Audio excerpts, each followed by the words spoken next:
नमस्कार, मी तन्मय टिल्लू आणि आपण पाहताय एनडीटीव्ही मराठीचं विशेष बातमीपत्र महाराष्ट्रनामा।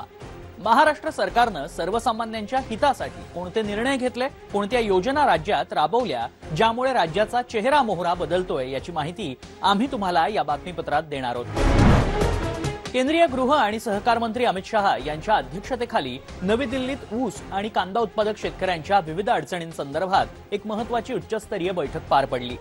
या बैठकीला मुख्यमंत्री देवेंद्र फडणवीस, मंत्री शिवराज सिंह चौहान आणि प्रल्हाद जोशी प्रामुख्याने उपस्थित होते।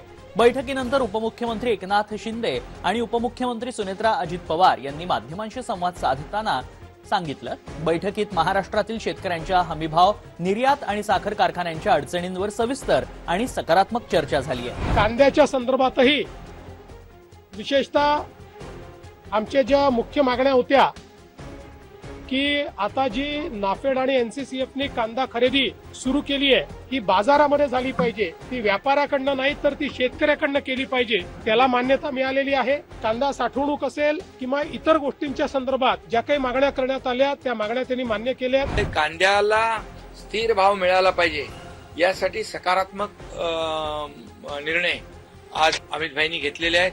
त्याचबरोबर साखरेच्या बाबतीमध्ये देखील त्यांनी इथेनॉलचा जो कोटा आहे तो कमी झालेला आहे आणि पूर्वीप्रमाणे इथेनॉलचा कोटा वाढवण्यावर देखील सकारात्मक निर्णय घेतला आहे। नक्कीच महाराष्ट्रातल्या सर्वच शेतकऱ्यांना आणि साखर उद्योगाला अतिशय दिलासा देणारी ही घटना आज घडलेली आहे।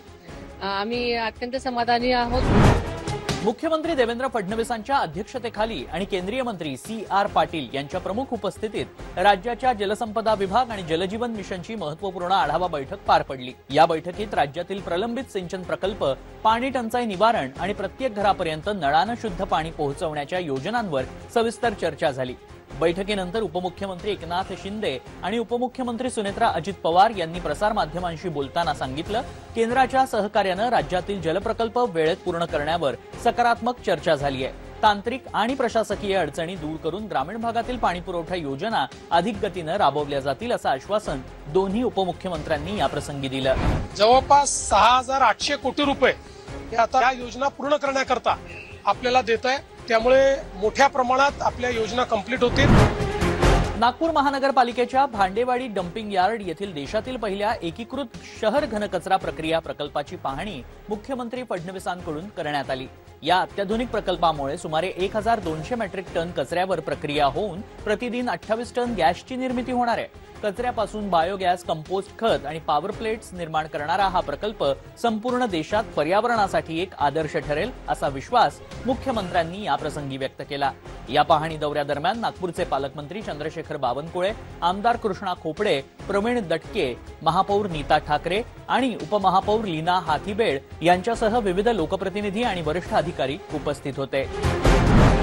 मुंबईतील बीकेसी इथं आयोजित मुंबई टेक वीक 2026चं उद्घाटन मुख्यमंत्री देवेंद्र फडणवीसांच्या हस्ते करण्यात आलं।